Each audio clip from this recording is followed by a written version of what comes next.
Hello बच्चों, एक बार फिर से आप सभी का स्वागत है आपके इस प्यारे से यूट्यूब चैनल ग्लोबल ज्ञान सेंटर पर। बेटा आज हम लोग बात करने वाले हैं आपके डीएलएड के सेकंड सेमेस्टर के मैथ्स के पेपर की। और ये जो आपका पेपर है बेटा, ये 4 अप्रैल का पेपर है। 4 अप्रैल सन 2025 का पेपर है। आज इसी के बारे में हम लोग डिस्कशन करने वाले हैं। तो आइए बिना समय को बर्बाद करते हुए सबसे पहले क्वेश्चन की तरफ बढ़ते हैं।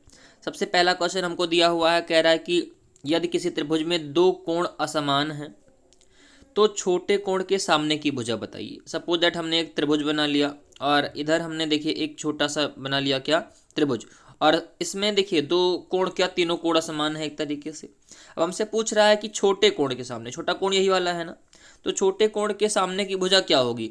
तो आप देख पा रहे होंगे ये जो भुजा आपको दिख रही है छोटी है कि बड़ी है, छोटी दिख रही है ना। तो इस क्वेश्चन का सही जवाब क्या हो जाएगा, छोटे कोण के सामने की वाली भुजा बेटा क्या हो जाएगी, छोटी हो जाएगी।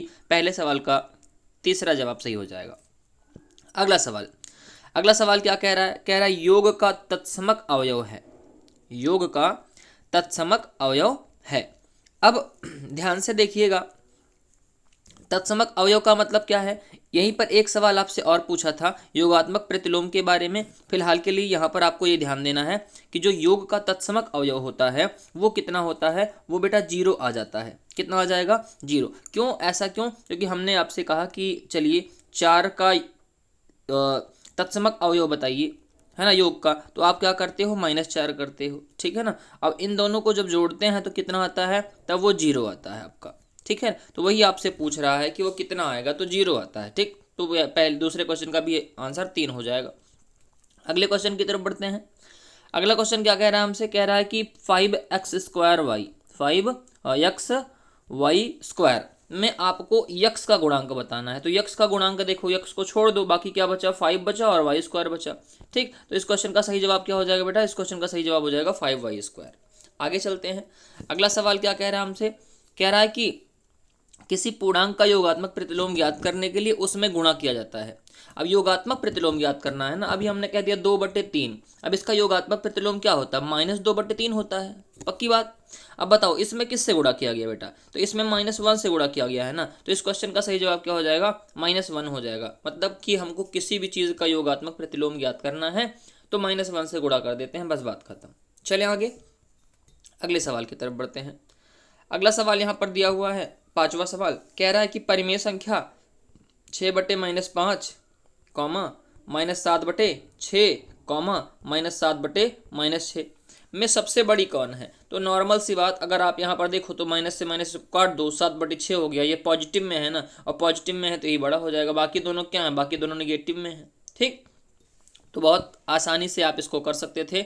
इस क्वेश्चन का भी सही जवाब क्या हो जाएगा, ऑप्शन नंबर 3 हो जाएगा। आपको बताना है कि आपके 5 क्वेश्चंस में से कितने क्वेश्चन सही हुए हैं बहुविकल्पी में।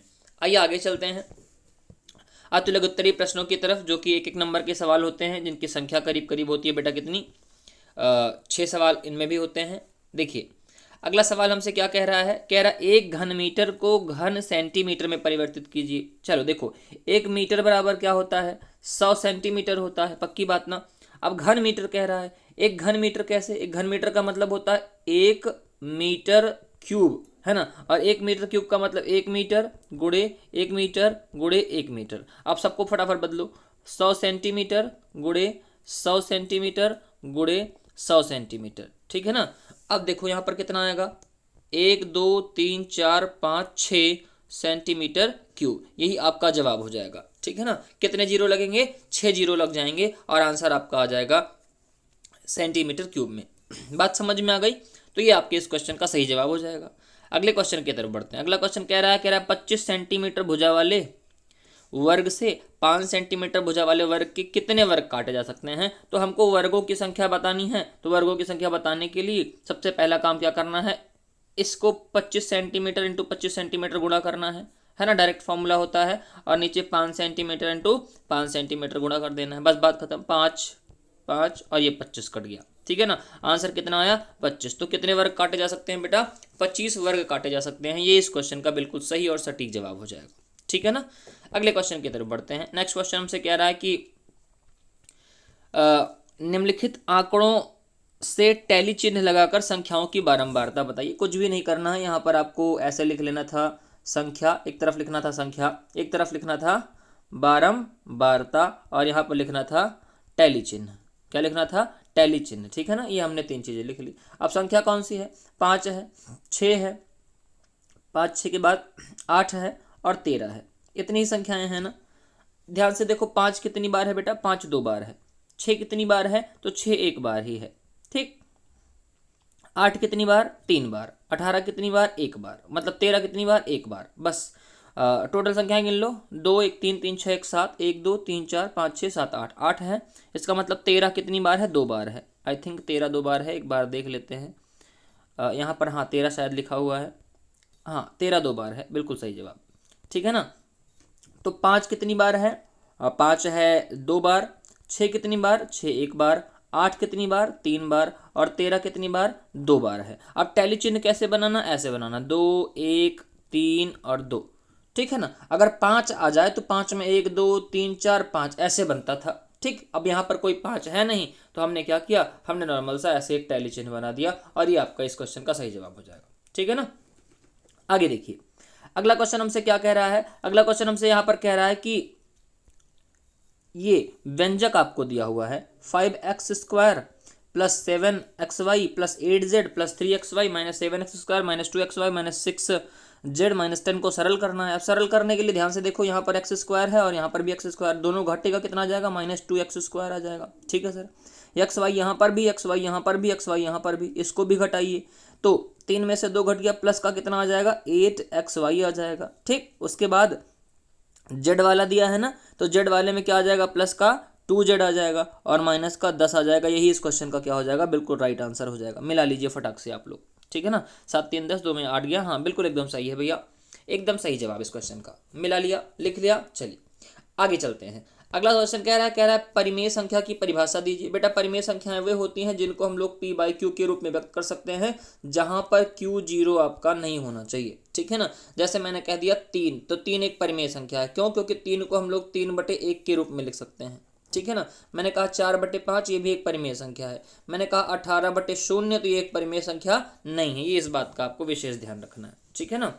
आगे चलते हैं। अगला सवाल कह रहा है a⁵b माइनस ab⁵5। इसमें आपको इसका गुणनखंड बताना है। बहुत सिंपल सा तरीका, ab कॉमन ले लो, तो a⁴ माइनस b⁴। ठीक है ना। अब यहाँ पर आपको एक फॉर्मूला दिख रहा होगा a² माइनस b² का, तो ab आएगा, और उसके बाद यहाँ पर a² प्लस b², और यहाँ पर आ जाएगा a² माइनस b² आ जाएगा। ठीक। यहाँ पर इसको फिर से हम लोग तोड़ सकते हैं, तो क्या हो जाएगा? ab into a² plus b² into a plus B into a minus B. बस यही आपके क्वेश्चन का सही जवाब हो जाएगा। इसको भी आप नोट कर लेंगे फटाक से। एक सिंपल सा फॉर्मूला लगा, a plus B into a minus B बराबर a² माइनस b² का फॉर्मूला यही हमने यहाँ पर लगाया है बस। ठीक। चलिए आगे चलते हैं। तो ये आपके कितने क्वेश्चन रहे? 6 क्वेश्चन रहे। आपको बताना है 6 क्वेश्चन में आपको कितने सवाल सही हुए हैं। अगले क्वेश्चन की तरफ बढ़ते हैं। यहाँ पर आपको अगला क्वेश्चन दिख रहा है, कौन सा है? एक समबाहु त्रिभुज का परिमाप कितना है? तो वो 18 सेंटीमीटर है। इसका क्षेत्रफल बताना है। तो परिमाप बराबर क्या होता है समबाहु त्रिभुज का? 3a होता है। हाँ, जो 18 दिया है, a बराबर कितना आ जाएगा बेटा? 6 आ जाएगा। ठीक है ना। अब क्षेत्रफल कह रहा है, तो क्षेत्रफल बराबर क्या होता है? √3/4 a², है ना। तो यहाँ पर कितना हो जाएगा? √3/4 इंटू 6 इंटू 6। ठीक। तो यहाँ पर ये कटेगा, 2 2 3 6, 2 3 6 3 3 9, 9√3 आपका इस क्वेश्चन का आंसर आ जाएगा। 9√3 सेंटीमीटर स्क्वायर। कितना आ गया? 9√3 सेंटीमीटर स्क्वायर। ये इस क्वेश्चन का राइट आंसर हो जाएगा। चलिए आगे अगले क्वेश्चन की तरफ बढ़ते हैं। कह रहा है उस भिन्न का अंश हर उसके अंश से 1 अधिक है। हर जो है वो अंश से कितना अधिक है? 1। हमने अंश कितना मान लिया? x है, तो हर कितना हो जाएगा? x प्लस 1 हो जाएगा। अब कह रहा है अंश तथा हर दोनों में से एक एक घटाएं, मतलब अंश में से भी एक घटाएं और हर में से भी एक घटाएं, तब कितना होगा? तब भिन्न हमको 1/2 मिल जाती है। ठीक है सर, कोई दिक्कत नहीं है। तो यहाँ पर देखो 1 से 1 कट गया। ठीक है ना। कितना आया? ये आ गया x माइनस 1/x बराबर 1/2। इसको सॉल्व कर लेंगे बेटा। जब सॉल्व करें कितना हो जाएगा? 2x माइनस 2 बराबर x हो जाएगा। या फिर इसको फिर से सॉल्व करेंगे तो ये हो जाएगा x बराबर 2। कितना हो गया? x बराबर 2। अब अंश कितना आ गया? अंश 2 आ गया। तो हर कितना हो जाएगा? 2 एक 3 हो जाएगा, ठीक है ना। तो यहाँ पर जो हमारा जवाब हो जाएगा वो हो जाएगा 2/3। ये आपका क्या हो जाएगा, ये आपके इस क्वेश्चन का राइट आंसर हो जाएगा। बात समझ में आ गई ना, तो ये आपको याद रखना है। क्लियर, 2/3 क्या होगा, वो हमारी भिन्न हो जाएगी। चलें आगे अगले क्वेश्चन की तरफ बढ़ते हैं। अगला क्वेश्चन कह रहा है कि x + 1/x, है ना। यहाँ पर क्या दिया हुआ है आपको, x + 1/x दिया हुआ है। ये देखिए x + 1/x दिया हुआ है, इसकी वैल्यू 3 है, तो आपको बताना है x² + 1/x² कितना होगा, ठीक है ना। ध्यान से देखिए, दोनों पक्षों का हम लोग क्या कर देते हैं, वर्ग कर देते हैं। तो x + 1/x का वर्ग करिए इधर, और उधर किसका वर्ग होगा, 3 का वर्ग होगा। ये कितना होगा, x² + 1/x² plus 2 × x × 1/x बराबर 3 त्रिक 9 हो गया। अब यहाँ से x से x कट गया, ये 2 इधर आएगा और 9 में से घट जाएगा, तो कितना आ जाएगा आंसर बेटा, 7 आ जाएगा। तो आपके इस क्वेश्चन का सही जवाब क्या हो जाएगा, तो इस क्वेश्चन का आपके सही जवाब हो जाएगा 7, ठीक है ना। कितना हो गया, इस क्वेश्चन का राइट आंसर आपका 7 हो गया। 7 आपको नोट कर लेना यहाँ पर, ठीक। चलिए अगले सवाल की तरफ बढ़ते हैं। अगला सवाल कह रहा है कि एक घनाभ की लंबाई, यहाँ पर अगला सवाल देखिए, एक घनाभ की लंबाई, चौड़ाई और ऊंचाई इतनी दी हुई है, घनाभ का आयतन आपको बताना है, किसमें, घन मीटर में बताना है।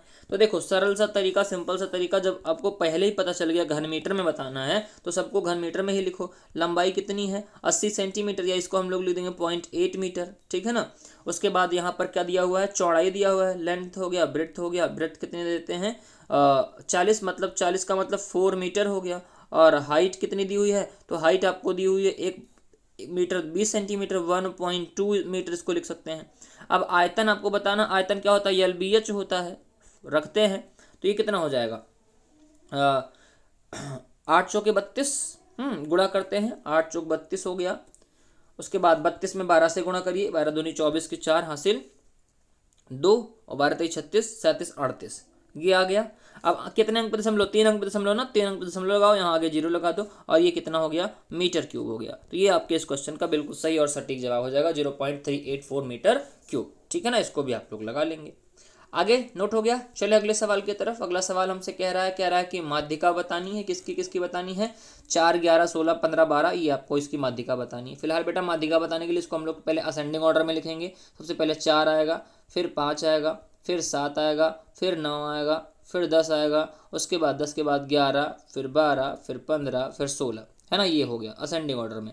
अब गिनती मार लो जरा, कितने लोग हैं, 1 2 3 4 5 6 7 8 9, 9 लोग हैं ना।